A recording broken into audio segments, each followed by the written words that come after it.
بسم الله الرحمن الرحيم. السلام عليكم ورحمة الله وبركاته.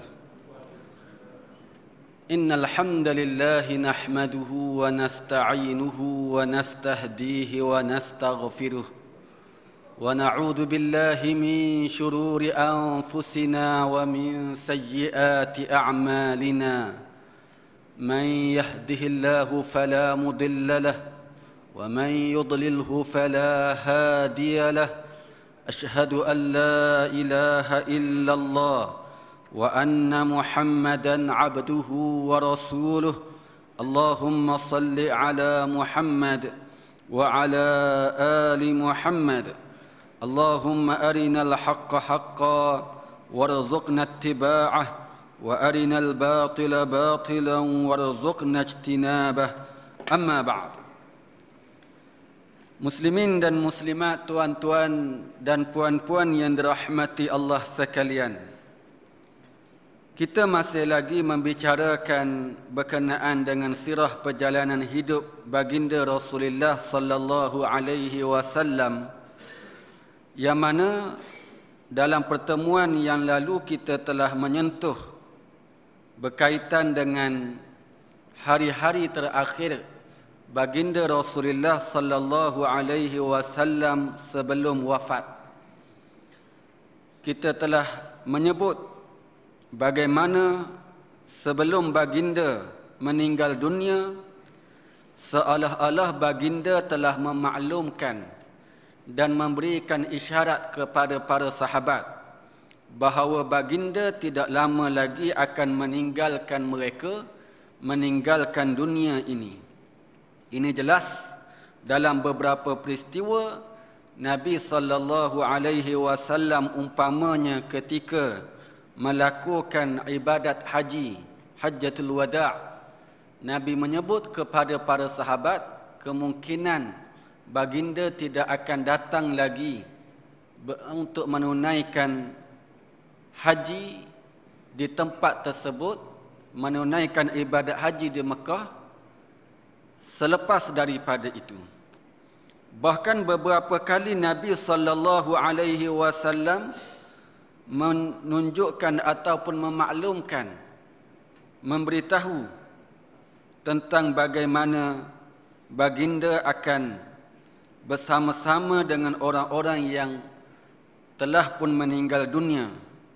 Antara lain Nabi sallallahu alaihi wasallam memberi salam kepada sahabat-sahabat yang telah meninggal dunia di kubur Baqi' dan menyatakan baginda akan mengikuti mereka. Banyak lagi perkara-perkara yang lain yang menjadi isyarat bahawa baginda Rasulullah sallallahu alaihi wasallam akan wafat, meninggal dunia. Dan akhirnya pada minggu yang terakhir sebelum baginda meninggal dunia, baginda telah jatuh sakit. Badan baginda panas. Kepala baginda terasa teramat sakit sehingga baginda terpaksa melilit kepala baginda dengan kain basah untuk mengurangkan kesakitan tersebut. Mengikut ahli sejarah ataupun ulama', hampir baginda 11 hari dalam keadaan yang demikian. Ada yang kata 13 hari, ada kata 14 hari sebelum baginda meninggal dunia.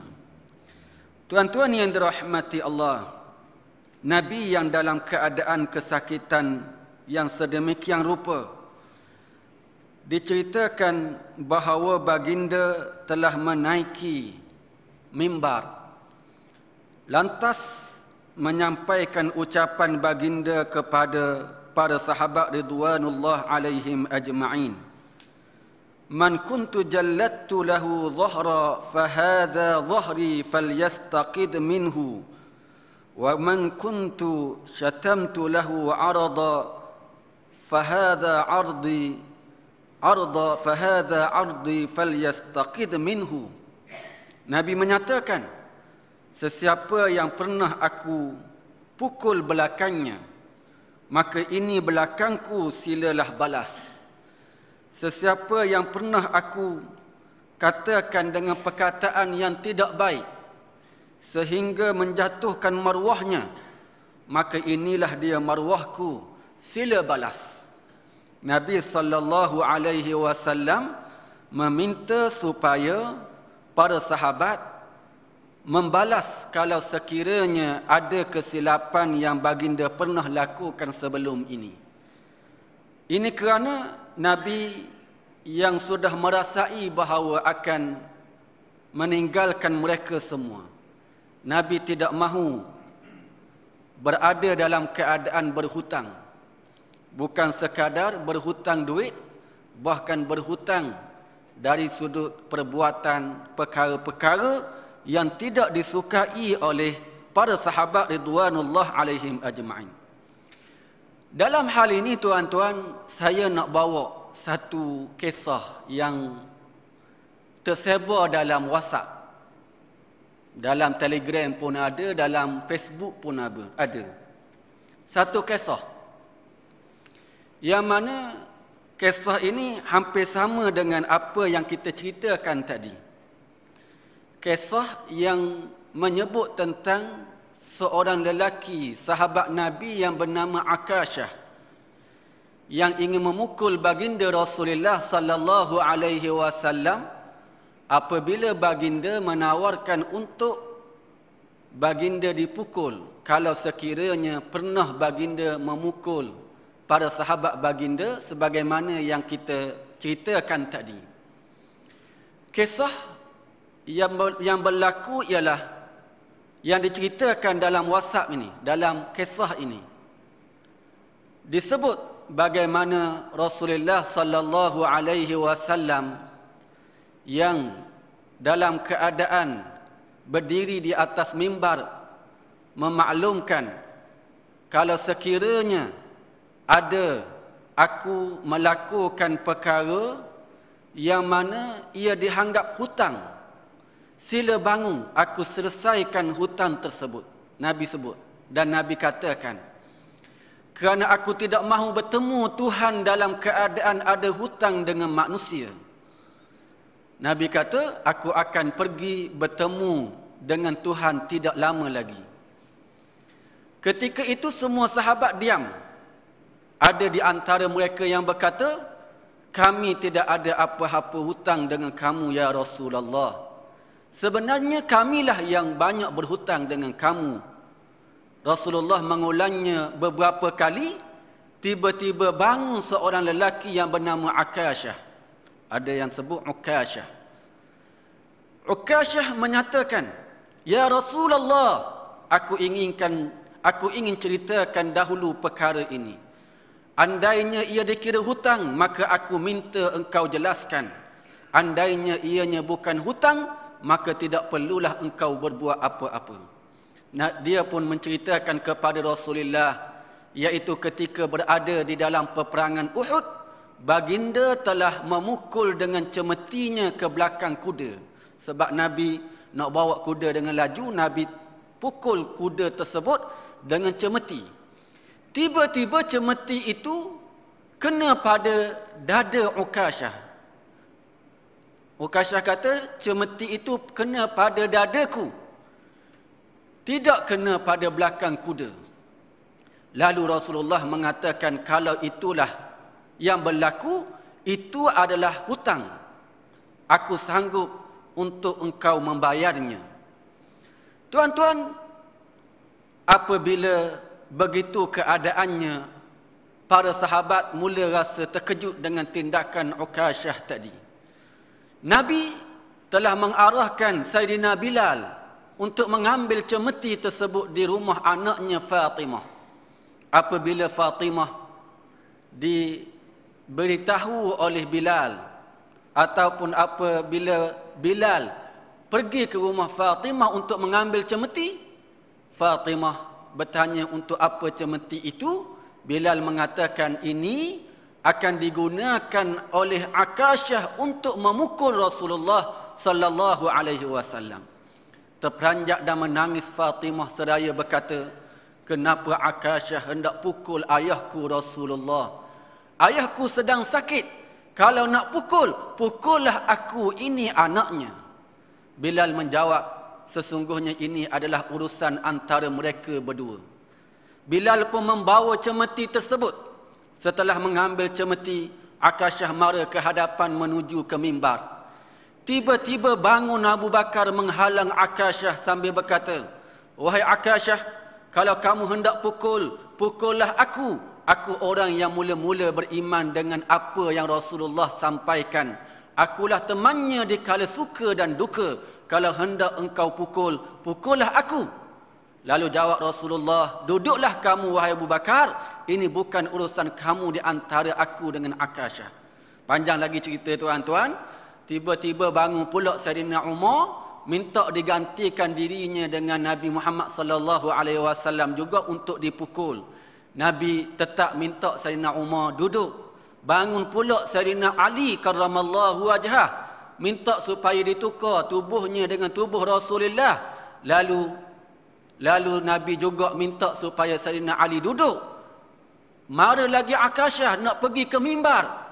Bangun pula Hasan dan Husain merayu dan meronta, "Wahai pakcik, pukullah kami wahai pakcik. Datuk kami sedang sakit. Pukullah kami wahai pakcik. Sesungguhnya kami ini adalah cucu kesayangan baginda. Pukullah kami wahai pakcik." Lalu Rasulullah berkata, "Wahai cucu-cucu kesayanganku, duduklah kamu, ini urusan aku dengan Akasyah." Tuan-tuan, bila sampai di mimbar, Akasyah berkata, "Macam mana aku hendak pukul engkau ya Rasulullah? Aku duduk di atas dan aku di bawah. Kalau engkau hendak aku pukul engkau, maka turunlah ke bawah sini." Rasulullah memang seorang insan yang mulia, baginda turun. "Semasa engkau pukul aku dulu, aku tidak memakai baju ya Rasulullah." Tanpa lengah, Rasulullah membuka baju baginda. Di dalam keadaan demikian terlihat ketulan batu terikat di perut baginda, menandakan baginda seorang yang menahan kelaparan. Lalu Rasulullah berkata, "Wahai Akasyah, bersegeralah, jangan kamu berlebih-lebihan lagi, nanti Allah murka." Lalu Akasyah mula menghayungkan tangan untuk memegang cemeti untuk dipukul ke tubuh Rasulullah. Tiba-tiba dia membalingkan cemeti itu ke arah lain, lalu dia memeluk tubuh Rasulullah sambil berteriak menangis. Akasyah berkata, "Ya Rasulullah, ampunkanlah aku, maafkanlah aku, mana ada manusia yang sanggup menyakiti engkau. Sengaja aku melakukan agar aku dapat merapatkan tubuhku dengan tubuhmu, kerana sesungguhnya aku tahu bahawa tubuhmu tidak akan dimakan oleh api neraka, dan sesungguhnya aku takut dengan api neraka. Maafkanlah aku ya Rasulullah." Rasulullah bersabda dengan hiba, "Wahai sahabat-sahabatku, kalau kamu ingin melihat ahli syurga, maka lihatlah kepada Akasyah." Cerita ni panjang tuan-tuan. Cerita ni dah dinakalkan daripada sejak dahulu lagi. Dan kalau kita baca pun memang sangat sedih.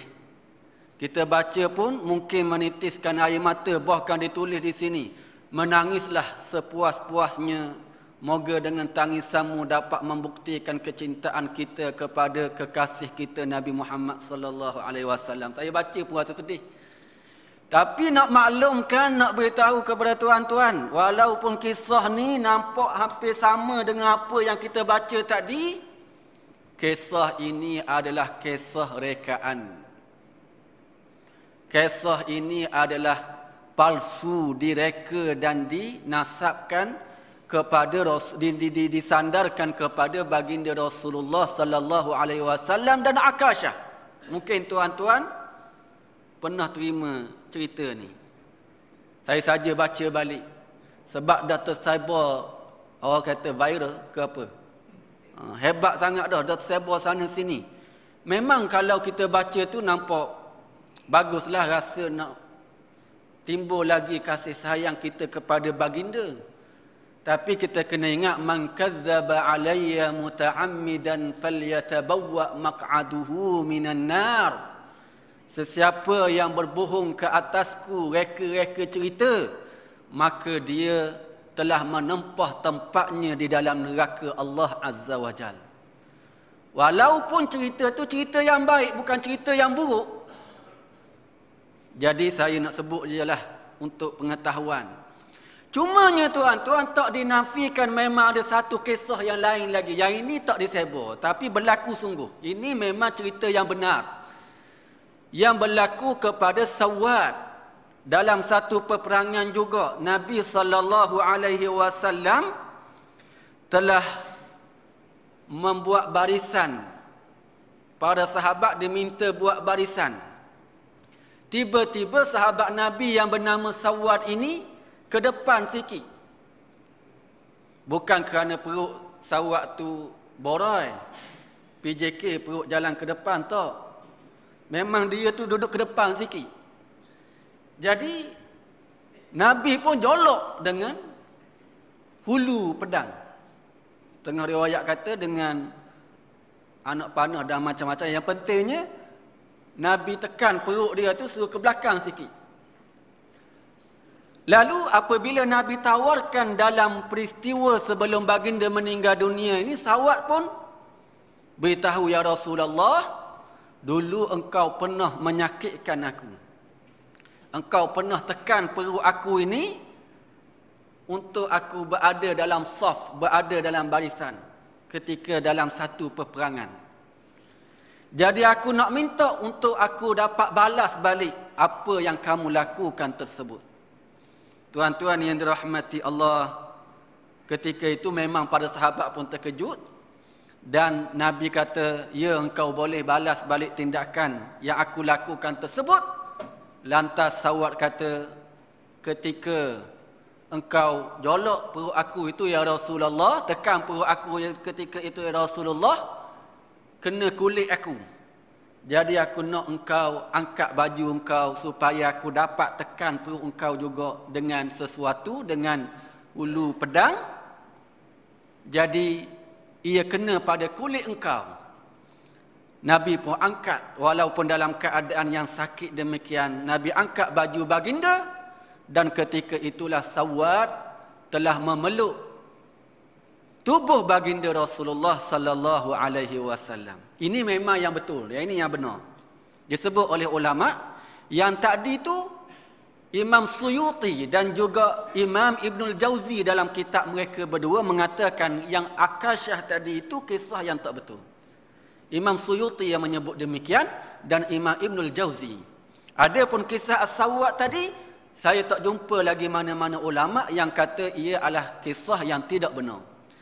Jadi bila Sawad tadi memeluk perut baginda Rasulullah sallallahu alaihi wasallam, Nabi pun tanya, kenapa kamu buat macam ni? Sawad kata, aku tahu engkau, pastinya kulit engkau tidak akan dijilat oleh api neraka. Maka aku ingin memeluk tubuh engkau yang tidak akan pastinya dijilat oleh api neraka.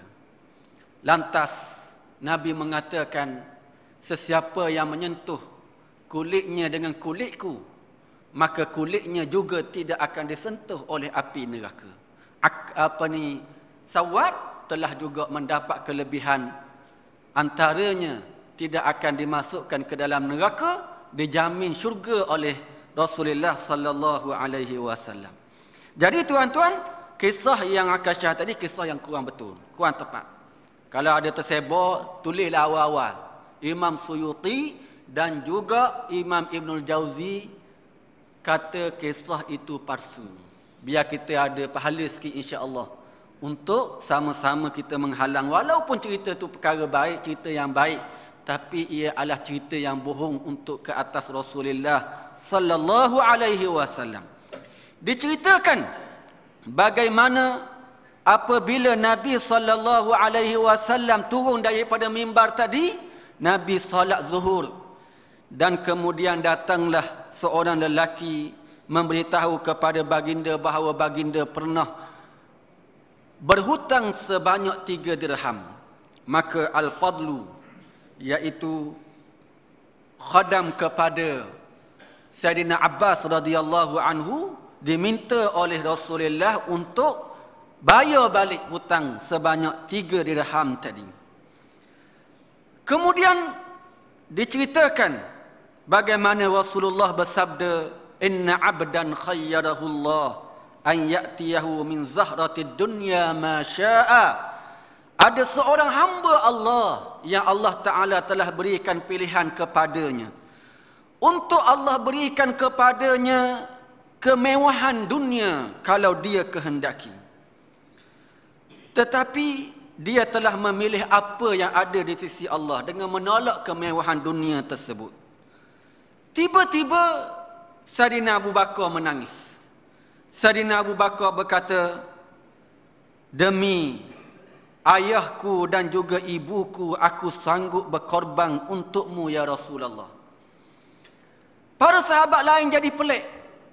Mereka kata, lihat kepada orang tua ni. Unzuru ila hadha syaikh. Nabi kata, ada seorang hamba yang telah diberi pilihan oleh Allah untuk diberikan kemewahan dunia, ataupun boleh pilih untuk bersama dengan Allah. Tetapi dia pilih. Orang tua ni kata, iaitu Saidina Abu Bakar As-Siddiq, tiba-tiba dia kata, kami sanggup untuk korban, aku sanggup untuk korbankan ayah dan ibu aku untuk engkau ya Rasulullah. Mereka pelik, sebab apa kok Saidina Abu Bakar berkata demikian? Sedangkan yang kami faham ialah Rasulullah lah orang yang telah diberikan pilihan tersebut. Tetapi kami baru faham bahawa yang dimaksudkan oleh Rasulullah tersebut ialah Saidina Abu Bakar As-Siddiq radhiyallahu anhu sendiri. Tuan-tuan, Nabi menyatakan, sesungguhnya orang yang paling selamat bagiku untuk aku berkawan dengannya, dan orang yang paling selamat bagiku untuk dijaga harta ialah Abu Bakar As-Siddiq. Kalau aku hendak mengambil seorang teman, maka aku seorang teman selain daripada Tuhanku, lattaqadtu Aba Bakrin khalila, aku akan mengambil Abu Bakar sebagai temanku. Jadi tuan-tuan, di sini kita boleh melihat kelebihan yang wujud pada Saidina Abu Bakar As-Siddiq radhiyallahu anhu yang diakui oleh Rasulullah sallallahu alaihi wasallam. Justru itu kita dalam hal ini kena melihat dan memahami bagaimana tingginya martabat Saidina Abu Bakar As-Siddiq radhiyallahu anhu di dalam Islam, dalam persahabatan baginda, sehingga digelar Abu Bakar ini sebagai digelar sebagai As-Siddiq, golongan yang membenarkan. Iaitu Saidina Abu Bakar ni dia tidak pernah membohongi Rasulullah ataupun kata bahawa baginda Rasulullah itu bohong, walaupun perkara itu tidak logik di akal sekalipun, sebagaimana dalam peristiwa Isra' dan Mi'raj Rasulullah sallallahu alaihi wasallam. Diceritakan tuan-tuan yang dirahmati Allah, bagaimana pada hari yang keempat sebelum baginda meninggal dunia, Nabi sallallahu alaihi wasallam dalam keadaan yang sakit teramat sangat. Nabi sembahyang bersama-sama dengan orang ramai pada hari tersebut, iaitu pada hari Khamis, 4 hari sebelum baginda meninggal dunia.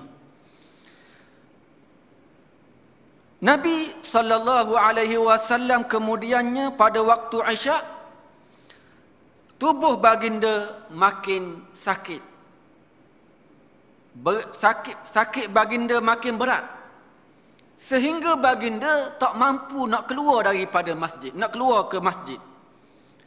Dah masuk dalam, Nabi berada di rumah baginda kita tahu kan sebelah dengan masjid. Kalau kita pergi ke Madinah hari ini pun, masuk ke Masjid Nabawi ni, kubur baginda, itulah rumah baginda. Kubur baginda yang ada sekarang itu adalah rumah Sayyidatina Aisyah radhiyallahu anha. Nabi nanti kita akan tengok meninggal dalam rumah ataupun dalam bilik Sayyidatina Aisyah.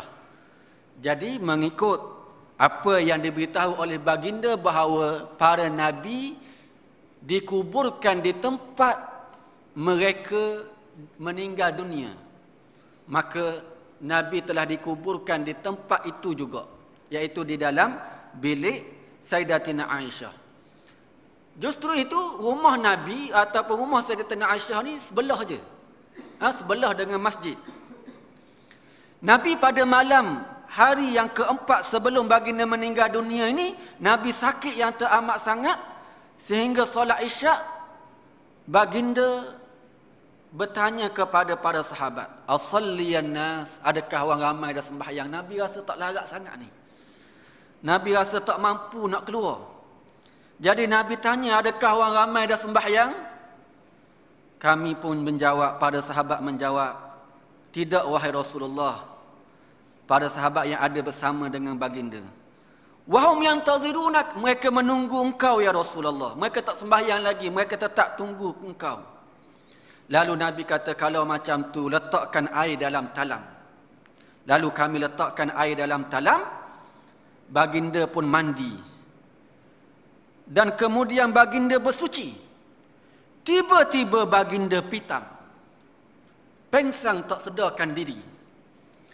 Baginda pun setelah pengsang tersebut sedar daripada pengsang tadi. Setelah dalam tempoh masa tertentu. Sedar daripada pengsang tadi, Nabi tanya lagi, "Asalliyan nas?" Orang dah sembahyang ke? Sahabat-sahabat yang lain dah sembahyang ke? Para sahabat kata, "Belum lagi." Nabi pun kata, "Kalau macam tu, bawa air." Bila dah mandi, bila dah basuh nak ambil air sembahyang, pengsang lagi baginda. Begitulah, bila dah terkejut ataupun bila sedar daripada pengsang tadi, Nabi tanya lagi, "Orang dah sembahyang dah ke?" Nabi pun nak ambil wuduk, pengsang lagi untuk kali yang ketiga. Tuan-tuan, bila dah sedar untuk kali yang ketiga ini, Nabi kata, "Arsil ila Abi Bakr an yusalliya bin nas." Hantarkan orang jumpa Abu Bakar untuk dia sembahyang menjadi imam kepada orang ramai. Jadi tuan-tuan, bermula daripada situ, Sayyidina Abu Bakar As-Siddiq radhiyallahu anhu menjadi imam kepada para sahabat. Menggantikan baginda Rasulullah yang sebelum ini tidak pernah tak pernah meninggalkan solat berjamaah dengan para sahabat. Bermula daripada situ, Sayyidina Abu Bakar sembahyang mengimamkan solat, dan disebut bahawa 17 solat baginda Sayyidina Abu Bakar ketika hidup baginda, dia menggantikan baginda mengimamkan solat. 17 waktu solat. 17 waktu menggantikan baginda Rasulullah sallallahu alaihi wasallam. Cumanya Sayyidina Abu Bakar ni bila dia jadi imam, dia terlalu khusyuk apabila membaca ayat-ayat Quran. Sehingga setiap kali dia membaca Al-Quran, membaca ayat-ayat Quran ketika menjadi imam ini, dia akan menangis.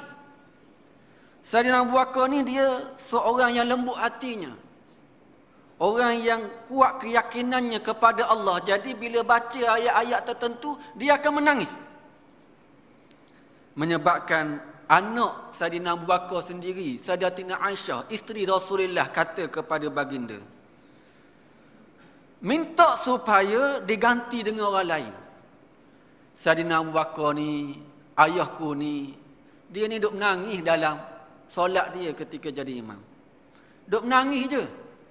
Ganti dengan orang lain lah. Dia minta supaya Sayyidina Abu Bakar diganti dengan orang lain, minta daripada Rasulullah. Tapi Nabi kata, "Inna kunna sawahiba Yusuf." Kamu ni tak lain macam wanita-wanita di zaman Nabi Yusuf alaihissalam. Selalu je buat hal. Kan kita tahu kisah Nabi Yusuf alaihissalam yang digilai oleh wanita-wanita. Mula-mulanya digilai oleh Siti Zulaikha, lepas tu digilai oleh wanita-wanita yang lain, membawa fitnah. Jadi begitulah Nabi SAW kata, kamu ni orang wanita ni memang sifat tu nampaknya tak boleh nak lari, ada juga pada kamu wahai Aisyah. Nabi tetap dalam keadaan mengekalkan Sayyidina Abu Bakar untuk menjadi imam di dalam solat. Muru Abu Bakrin, suruh Abu Bakar teruskan sembahyang, mengimamkan sembahyang.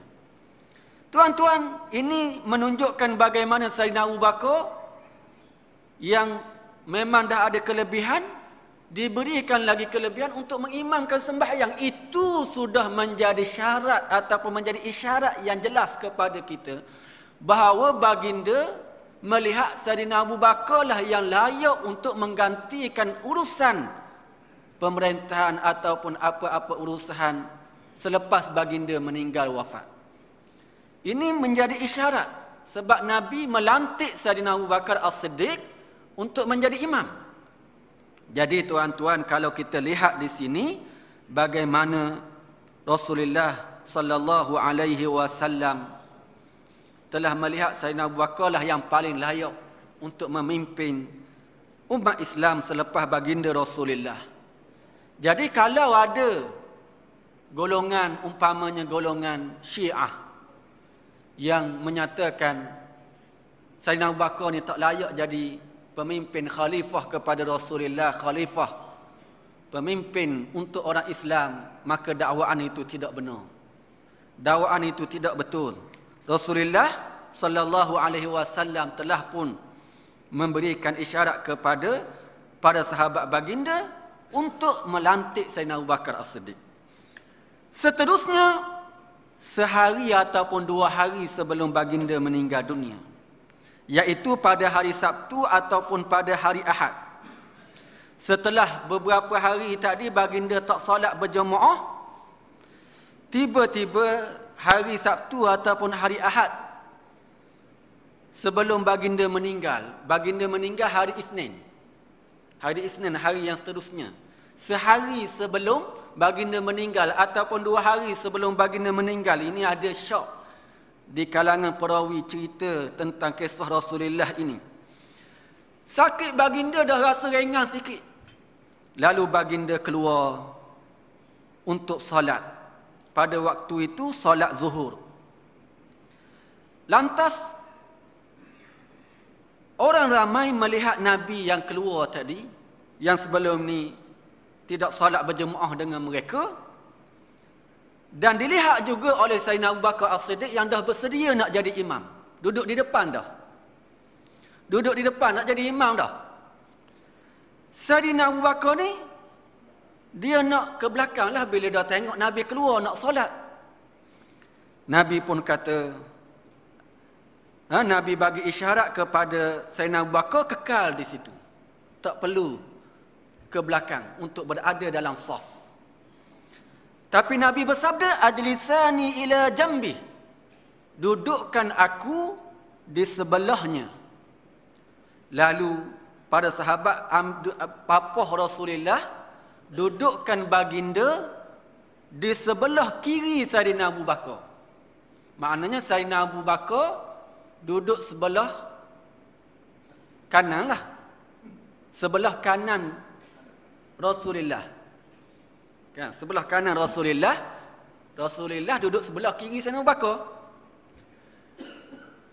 Saidina Abu Bakar duduk belakang sikit je.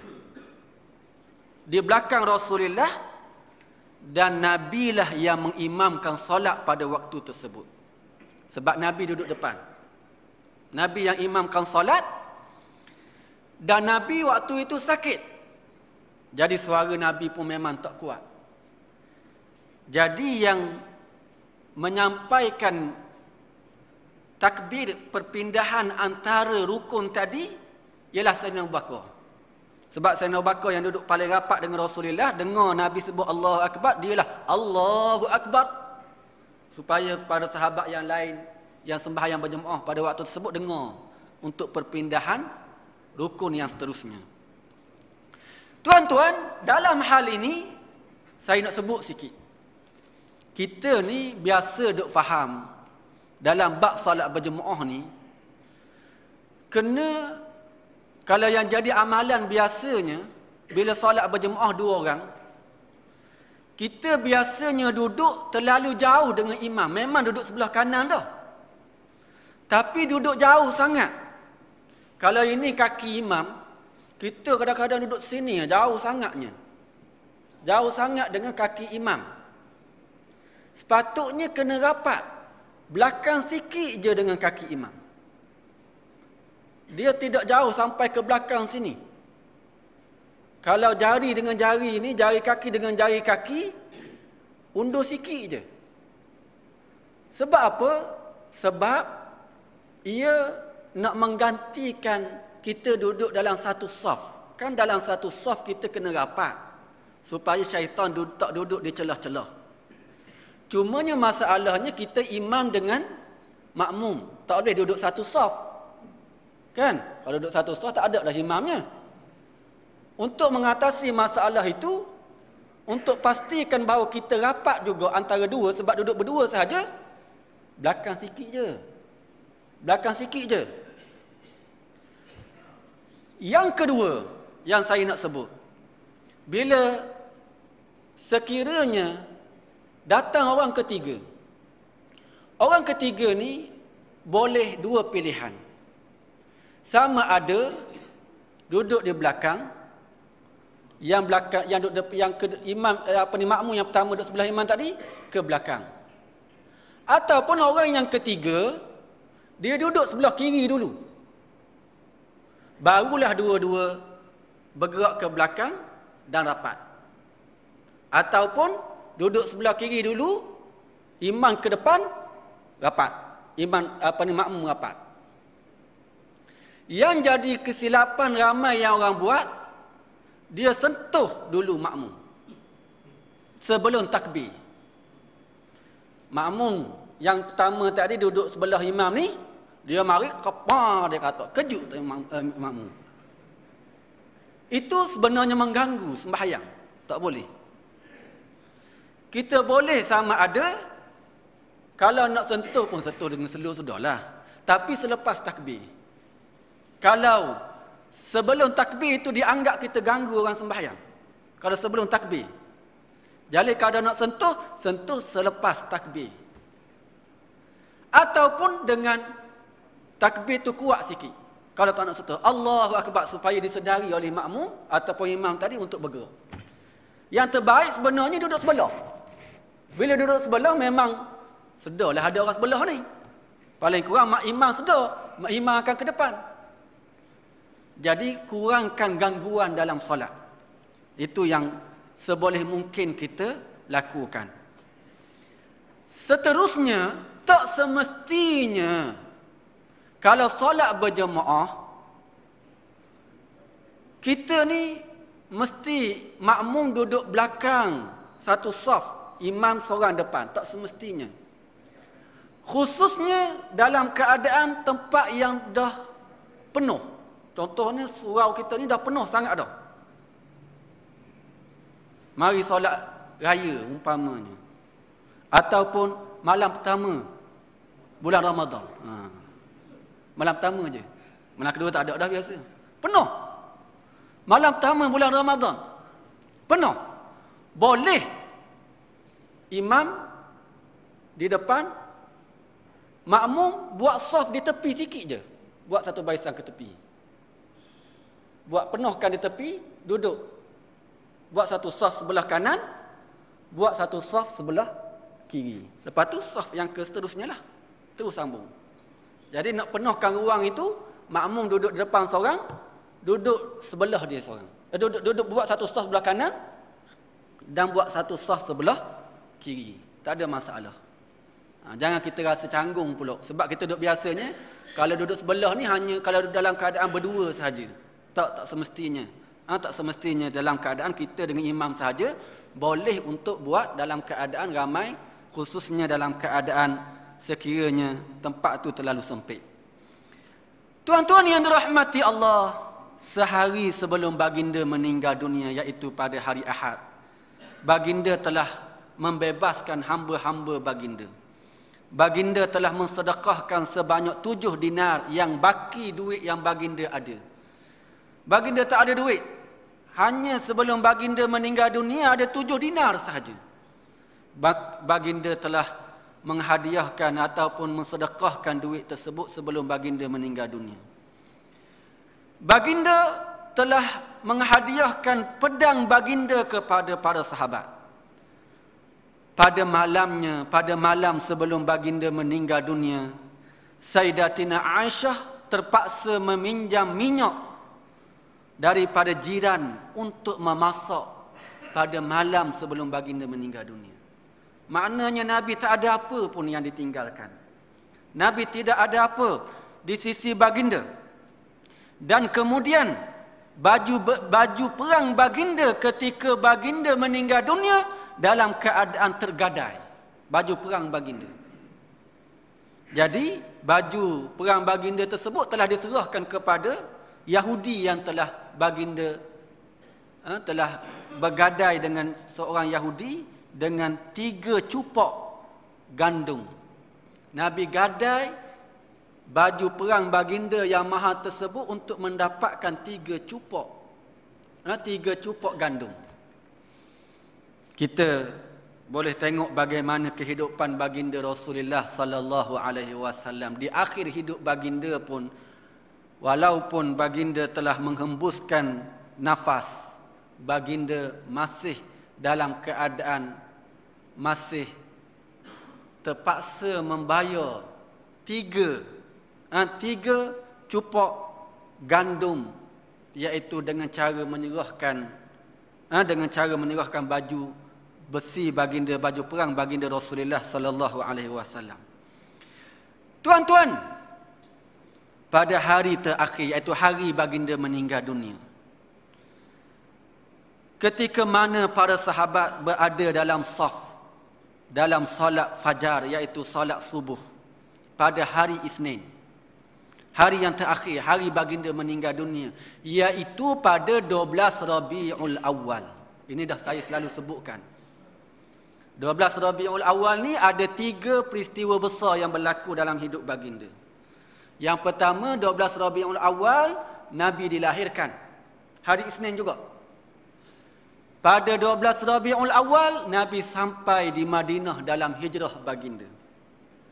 12 Rabiul Awal juga baginda meninggal dunia, hari Isnin.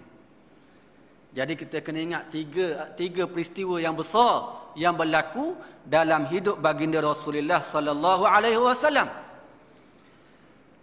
Ketika pagi solat subuh Isnin itu, Nabi tiba-tiba membuka tirai rumah baginda. Sebab yang memisahkan rumah baginda dengan masjid ialah tirai. Nabi buka sikit. Para sahabat terperasan dengan baginda yang membuka tirai tadi, yang melihat mereka. Mereka sudah berada dalam keadaan saf untuk sembahyang. Nabi senyum dan ketawa kepada mereka. Kemudian bila sahabat tengok Nabi senyum kepada mereka, mereka pun mula rasa lega. Nabi dah agaknya dah sihat, dah agaknya. Saidina Abu Bakar pun berundur ke belakang. Sebab nampak macam Nabi nampak dah senyum tu, nampak dah sihat agaknya. Saidina Abu Bakar berundur ke belakang sebab nak bagi Rasulullah jadi imam. Tetapi Nabi tidak keluar daripada rumah baginda. Menyebabkan mereka pun Nabi SAW bila buka tirai tadi, Nabi senyum, Nabi ketawa. Dan para sahabat ingatkan baginda hendak solat bersama, Nabi pun tiba-tiba bagi isyarat teruskan sembahyang. Nabi tak keluar. Nabi masuk semula ke bilik Sayyidatina Aisyah dan tutup balik tabir tadi. Tuan-tuan, rupa-rupanya Nabi melihat para sahabat itu untuk mengucapkan selamat perpisahan dengan sahabat-sahabat baginda. Nak ucapkan selamat tinggal, nak tengok kali terakhir sahabat baginda Rasulullah sallallahu alaihi wasallam. Pada waktu duha, pada hari yang sama, Nabi telah memanggil Sayyidatina Fatimah, anak baginda. Lalu Fatimah datang. Nabi berbisik kepada Fatimah. Fatimah menangis bila Nabi berbisikkan sesuatu kepadanya. Nabi panggil balik bila tengok Sayyidatina Fatimah menangis ni. Nabi panggil balik, Nabi bisik pula kali kedua. Tiba-tiba Fatimah gembira ketawa. Tadi menangis, tiba-tiba ketawa balik. Sayyidatina Aisyah pun tanya kepada Sayyidatina Fatimah, apa yang Nabi bisikkan?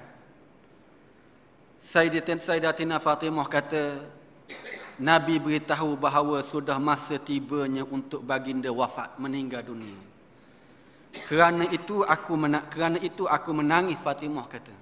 Aku menangis sebab Nabi beritahu kepada aku bahawa baginda sudah tiba masanya meninggalkan dunia ini. Kemudian Nabi bisikkan kali kedua, Nabi beritahu kepada aku bahawa di kalangan keluarga baginda, aku adalah orang yang pertama yang akan mengikut baginda Rasulullah sallallahu alaihi wasallam meninggal dunia. Aku akan bersama-sama dengan baginda, ikut baginda meninggalkan dunia. Aku orang yang pertama. Maka aku ketawa. Aku gembira sebab akan tetap bersama-sama dengan Rasulullah sallallahu alaihi wasallam. Kemudian Nabi beritahu kepada Fatimah bahawa engkau, wahai Fatimah, adalah sayyidah nisa'il alamin, penghulu wanita-wanita di alam ini. Nabi berikan berita gembira kepada Sayyidatina Fatimah. Kemudian tuan-tuan, Nabi dalam keadaan yang nazak. Nabi menyatakan waqraba abah. Sayyidatina Fatimah kata waqraba abah. Alangkah beratnya keadaan Nabi waktu itu, sakitnya baginda pada waktu itu. Nabi nyatakan laisa ala abik karba ba'dal yaum, tidak ada perkara yang menyakitkan lagi selepas hari ini. Nabi panggil pula Hasan Husain, cucu baginda. Nabi cium kedua-duanya. Nabi berpesan kepada kedua-duanya dengan kebaikan. Nabi panggil isteri-isteri baginda. Baginda bagi nasihat kepada isteri-isteri baginda. Sakit baginda makin tidak tertahan lagi.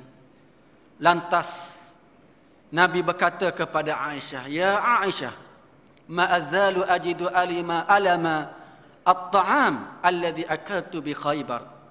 Wahai Aisyah, aku masih terasa lagi sakitnya memakan makanan yang aku makan di Khaybar.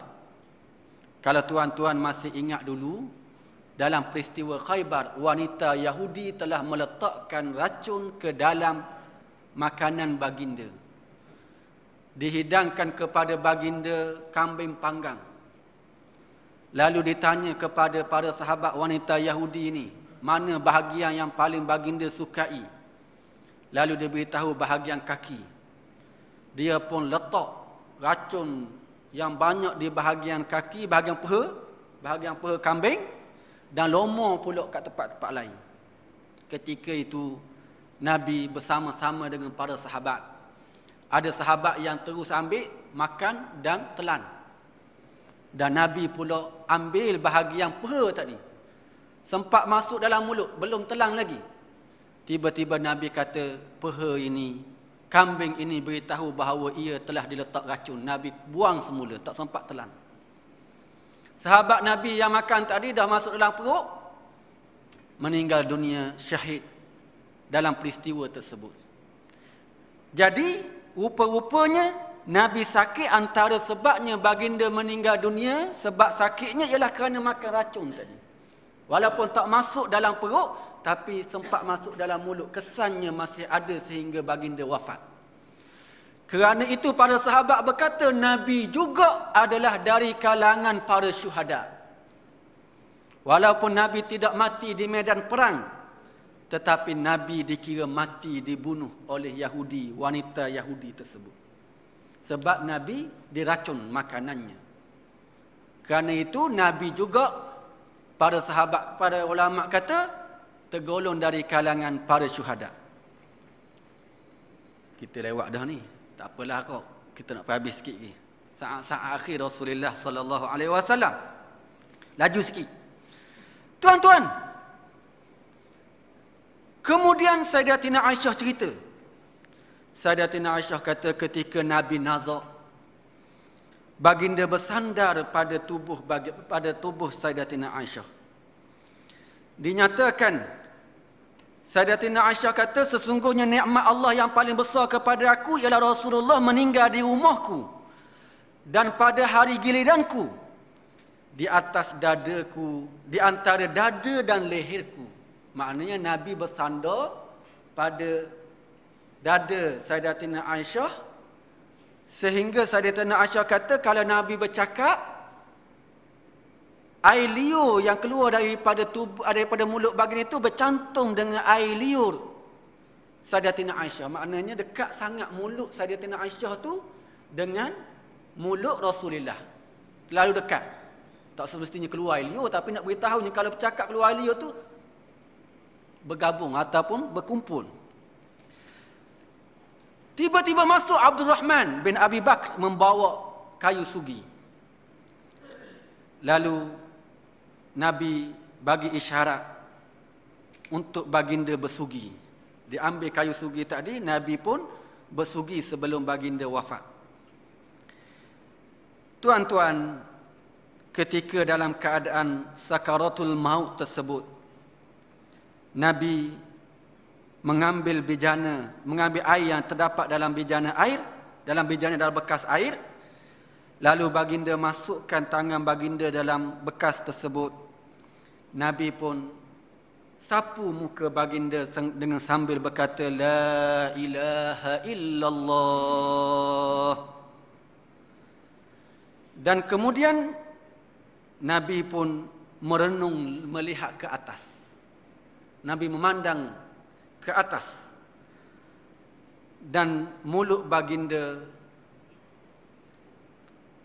mengeluarkan kata-kata sambil berkata yang hanya didengari oleh Sayyidatina Aisyah waktu itu, ma'alladzina an'amta 'alaihim minan nabiyyin was-siddiqin wasyuhada'i was-salihin.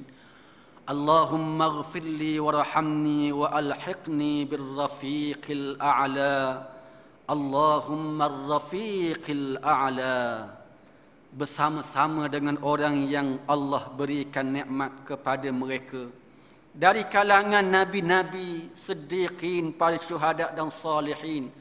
Ya Allah, ampunkanlah dosaku, rahmatilah aku, letakkanlah aku bersama-sama dengan kekasih yang tinggi, ya Allah, kekasih yang tinggi.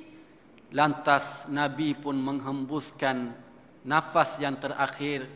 Nabi menyebut perkara tersebut dengan perkataan tersebut sebanyak 3 kali. Nabi akhirnya nyawa baginda tercabut daripada tubuh baginda Rasulullah sallallahu alaihi wasallam. Peristiwa itu berlaku pada waktu duha hari Isnin 12 Rabiul Awal tahun ke-11 Hijrah, iaitu ketika baginda berusia 63 tahun 4 hari. Itulah umur baginda Rasulullah sallallahu alaihi wasallam ketika baginda meninggal dunia. Tuan-tuan, ini kisah yang diceritakan dalam Ar-Rahiqul Maktum, kitab karangan Safiyur Rahman, yang mana kisah ini diakui oleh para ahli sejarah dan para alim ulama berkaitan dengan kematian baginda Rasulullah sallallahu alaihi wasallam. Justru itu maka tidak benarlah apa yang tersebar di kalangan kita sebelum ini, bahawa baginda sebelum baginda meninggal dunia, baginda berkata, ummati, ummati, ummati. Tak ada dalam riwayat mana-mana pun. Tak ada. Tak ada dalam riwayat yang menyebut Nabi mengatakan ummati, ummati, ummati. Umatku, umatku, umatku. Ini yang biasa kita duduk dengar. Saya pertegahkan balik apa yang Ustaz Nazmi dah sebut mungkin kepada tuan-tuan. Bahawa memang tak ada. Saya cek dah. Sekarang ni zaman moden tuan-tuan. Ada CD, hadis Nabi. Hadis sahih, hasan, dhaif. Saya cek semua. Saya tulis ummati, ummati, ummati, cek. Cari, search. Tak ada pun ceritanya bahawa Nabi sallallahu alaihi wasallam menyebut sebelum baginda mati, ummati, ummati, ummati. Yang ada hanyalah Nabi sebut perkataan itu ketika di padang mahsyar nanti. Itu je ceritanya. Ketika mana manusia yang berada dalam kebingungan, menunggu terlalu lama untuk dihisap oleh Allah, maka mereka pun pergi ke Nabi demi seorang Nabi, minta diberikan syafaat, dipercepatkan hisap. Mereka pergi kepada Nabi Adam. Nabi Adam tolak. Nabi Adam kata, aku pun tak mampu sebab aku pernah buat silap. Aku pernah makan buah larangan. Pergi ke jumpa Nabi Nuh. Nabi itu, Nabi ni masing-masing tolak, tak sanggup. Sampai kepada Nabi Muhammad, Nabi kata, ummati, ummati, ummati, ummatku, ummatku, ummatku. Jadi akhirnya Nabi dengan syafaat kubra, Allah Ta'ala telah mempercepatkan hisab di padang mahsyar di hari akhirat nanti. Jadi tuan-tuan, itu yang pertama. Yang keduanya, kalau ada juga riwayat yang kita selalu dengar bahawa Nabi mati di atas riba Sayyidatina Fatimah, itu juga tak betul. Yang ini confirm ia kisah daripada Syiah, yang hanya nak menolak kelebihan Sayyidatina Aisyah. Syiah memang tak setuju dengan Sayyidatina Aisyah, tak suka dengan Sayyidatina Aisyah. Jadi dia buat cerita lain bahawa Nabi mati di atas riba Sayyidatina Fatimah. Hakikatnya Nabi mati di atas dada Sayyidatina Aisyah radhiyallahu anha. Kita bukan nak menafikan kelebihan Sayyidatina Fatimah, tapi kita nak sebut cerita yang sebenar. Kisah yang sebenar yang perlu kita faham, yang perlu kita sedari. Yang terakhir tuan-tuan, bila Nabi meninggal dunia, para sahabat mula bingung. Para sahabat tak tahu nak buat apa. Mereka dalam keadaan yang kepala mereka dalam keadaan jadi serabut, tak tahu nak kata apa. Dengar Nabi meninggal dunia, mula dah dengar khabar-khabar bahawa ada yang nak murtad. Dengar dah ada khabar-khabar yang nak meninggalkan Islam. Sebab Nabi dah tak ada. Bangkit Sayyidina Abu Bakar As-Siddiq, bangkit Sayyidina Umar Al-Khattab radhiyallahu anhu dengan menghunuskan pedang. Siapa yang kata Muhammad mati, maka aku akan pancung leher dia. Hak yang nak murtad tadi nyusuk kepala macam ke penyu ke kura-kura, masuk dalam kepala, dalam sarung dia tu balik. Tak jadi nak murtad. Takut kena pacung di Sayyidina Umar. Nak kata Nabi mati pun takut. Mereka diingatkan oleh Sayyidina Umar, siapa yang kata bahawa Nabi mati, aku akan pancung leher dia. Nabi tak mati. Ini yang berlaku kepada Nabi ni sebenarnya sebagaimana yang berlaku kepada Nabi Musa alaihissalam. Nabi Musa baginda telah bermunajat di Turi Saina. Asalnya dia janji untuk bermunajat selama 30 hari sahaja. Tiba-tiba Nabi Musa bermunajat selama 40 hari. Mengikut riwayatnya tuan-tuan, memang janji dengan kaum dia 30 hari. Nabi Musa telah berpuasa. Dan pada hari terakhir, hari ke-30, dia telah bersugi. Sebab mulut dia dah mula berbau kerana puasa tadi. Dia bersugi. Sedangkan bau mulut orang yang berpuasa adalah harum di sisi Allah Subhanahu wa taala. Nabi Musa bersugi pada hari ke-30. Lantas Allah Taala suruh tambah 10 hari lagi. Jadilah 40 hari. Memang asalnya Nabi Musa alaihissalam nak tinggalkan kaumnya 30 hari saja, tetapi Allah Taala suruh tambah. Kaum dia bila tengok Nabi Musa lambat balik, mereka kata Musa dah mati dah. Musa dah mati dah. Musa dah tinggalkan kita. Jadi Sayyidina Umar kata, ini orang yang kata Nabi mati ni sama dengan kaum Musa lah ni. Kata Nabi mati, sedangkan Nabi tak mati. Mereka kata Musa mati, sedangkan Nabi Musa tidak mati. terus dihunuskan pedang untuk memberi amaran. Sayyidina Abu Bakar yang ketika itu ada di rumah disampaikan berita kematian baginda Rasulullah sallallahu alaihi wasallam, terus bergegas naik kenderaannya pergi ke rumah Sayyidatina Aisyah yang ada di dalam rumah tersebut jenazah Rasulullah sallallahu alaihi wasallam. Masuk terus ke bilik Sayyidatina Aisyah, dilihatnya sebujur kaku, sebujur tubuh yang kaku, yang mulia, yang telah ditutup dengan kain. Sayyidina Abu Bakar buka kain tersebut. Sayyidina Abu Bakar mencium tubuh baginda Rasulullah dan menangis atas kematian tersebut. Sedih dengan kematian tersebut. Kemudian Sayyidina Abu Bakar kembali keluar daripada rumah, tengok Sayyidina Abu Bakar duk pegang pedang lagi. Sayyidina Umar duk pegang pedang lagi. Duk pegang pedang lagi. Lantas Sayyidina Abu Bakar kata kepada Sayyidina Umar, "Ya Umar, duduk engkau. Duduk." Tapi Sayyidina Umar tak nak duduk. Dia tetap dengan berdiri. Berikan ucapan, beri amaran kepada orang ramai. Tuan-tuan, Sayyidina Abu Bakar tak layan. Sayyidina Umar tadi terus menyampaikan, "Amma ba'du man kana minkum ya'budu Muhammada fa inna Muhammada qad mat." Sesiapa yang menyembah Muhammad, maka Muhammad pun telah mati. Sesiapa yang man kana ya'budullah fa innallaha hayyun la yamut. Siapa yang menyembah Allah, Allah itu hidup, tidak mati. Lalu Sayyidina Abu Bakar membaca ayat Quran, "Wa ma Muhammadun illa rasul qad khalat min qablihi rusul." Tidaklah Muhammad itu kecuali rasul, telah berlalu sebelumnya rasul-rasul. Adakah imma ta'au qutilan qalabtum ala aqabikum, kalau dia mati ataupun dia dibunuh maka kamu memalingkan tumit-tumit kaki kamu semua? Ayat ini turun dalam peristiwa peperangan Uhud setelah tersebarnya berita kematian Rasulullah. Turunnya ayat ini. Sayyidina Abu Bakar baca balik ayat ini. Bila dibaca ayat ini, Sayyidina Umar yang dalam keadaan garang tadi terduduk terus. Tadi tak mau duduk. Sayyidina Abu Bakar suruh duduk, dia tak nak duduk. Bila Sayyidina Abu Bakar baca ayat ni, terduduk dia.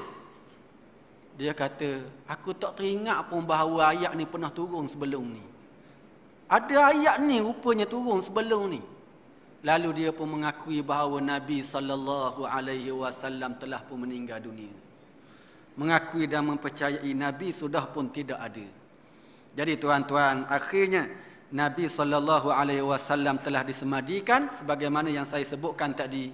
Baginda telah dikebumikan di bilik Sayyidatina Aisyah itu sendiri, tempat baginda meninggal dunia, kerana Nabi pernah bersabda, kubur bagi para Nabi ialah tempat Nabi tersebut meninggal dunia. Jadi digali lubang liang lahat di situ dan ditanam, dikebumikan baginda di tempat tersebut. Jadi tuan-tuan yang dirahmati Allah, ya. Ada yang mengatakan apa ni, sebelum Nabi meninggal, malaikat Jibril menyamar manusia Jumpa untuk apa? Beritahu apa? Dia beritahu apa? Yang mengatakan Nabi Rasulullah akan mati. Ada yang Ni kali pertama saya dengar.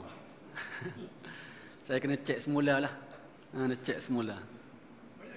Ada cerita. Memanglah kadang-kadang banyak cerita sangat. Tak ada cerita yang Akasyah tadi. Lepas tu cerita ummati, cerita Sayyidatina Fatimah, macam-macam cerita sekarang ni. Nampak niat bagus, niat baik. Nak suruh supaya sedih dengan kematian baginda. Tapi reka, palsu dan bohong. Itu tak betul lah cara tersebut. Jadi kalau yang tanya tadi saya pun tak pasti, kena cek dululah. Setakat yang saya bacanya tak jumpa lagi. Dalam Ar-Rahiqul Maktum tak ada disebut.